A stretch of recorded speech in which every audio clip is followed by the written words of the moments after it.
నమస్తే, welcome to iDream. నేను మీ Madhuri. Apple ఫోన్లు ప్రైవసీకి చాలా సెక్యూర్ అని ప్రపంచవ్యాప్తంగా బాగా పాపులర్.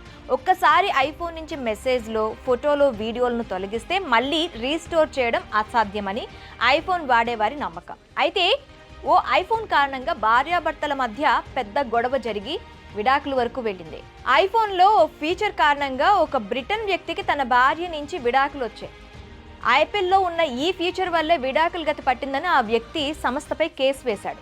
తాను మరొకరితో చాట్ చేసిన మెసేజ్లను తన భార్య చూసిందని, ఆ మెసేజ్లను తాను డిలీట్ చేసినా తన వైఫ్ చూడగలిగిందని, దీంతో తనకు విడాకులు ఇచ్చిందని ఆ వ్యక్తి వాదన.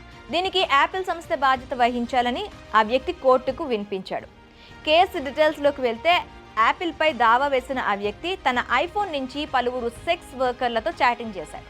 ఆ తర్వాత తన భార్యకు తెలియకూడదని వాటిని డిలీట్ చేశాడు. కానీ భర్త ప్రవర్తనపై అనుమానపడ్డ భార్య మరో పరికరం ద్వారా ఆ డిలీట్ చేసిన మెసేజ్లను చూసింది. దీంతో మనస్తాపానికి గురైన ఆ మహిళ తన భర్తకు విడాకులు ఇవ్వాలనుకుంది. భరణంగా 5 మిలియన్ పౌండ్లు పరిహారం చెల్లించాలని డిమాండ్ చేసింది. డిలీట్ చేసిన మెసేజ్లను భార్య చూడకుంటే తనకు ఇలాంటి పరిస్థితి ఉండేది కాదని తన వాదనలు వినిపించాడు. టెక్నాలజీ బాగా డెవలప్ అవడంతో ఫోన్లు వివిధ పరికరాలతో ఒకదానితో మరొకటి కనెక్ట్ అవుతున్నాయి. ఆ బ్రిటన్ వ్యక్తికి సంబంధించిన ఐఫోన్ అతడి కుటుంబానికి చెందిన ఐమ్యాక్ సిస్టమ్కు కనెక్ట్ అయి ఉంది. దీంతో ఆ వ్యక్తి తన మొబైల్లో మెసేజ్ని డిలీట్ చేసినప్పటికీ అది ఫోన్లో మాత్రమే డిలీట్ అయింది.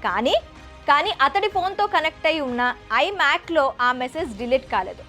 ఫోన్లో మెసేజ్ డిలీట్ చేసి హ్యాపీగా ఉన్న ఆ వ్యక్తి ఐమ్యాక్లో డిలీట్ కాదన్న విషయాన్ని గుర్తించలేకపోయాడు. దీంతో భార్యకు అడ్డంగా దొరికిపోయాడు.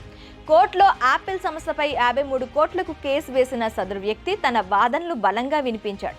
తన ఫోన్లో మాత్రమే మెసేజ్లు డిలీట్ అయ్యాయని, ఫోన్తో కనెక్ట్ అయిన ఐమ్యాక్లో మెసేజ్ డిలీట్ కానట్టు వార్నింగ్ వచ్చినట్టయితే తన పరిస్థితి మరోలా ఉండేదన్నాడు. యాపిల్ ఫోన్ వల్ల తను 53 కోట్లు నష్టపోయానంటూ సదరు వ్యక్తి కోర్టులో మొరపెట్టుకున్నాడు. ఈ న్యూస్ ఇప్పుడు బ్రిటన్లో సెన్సేషన్గా మారింది.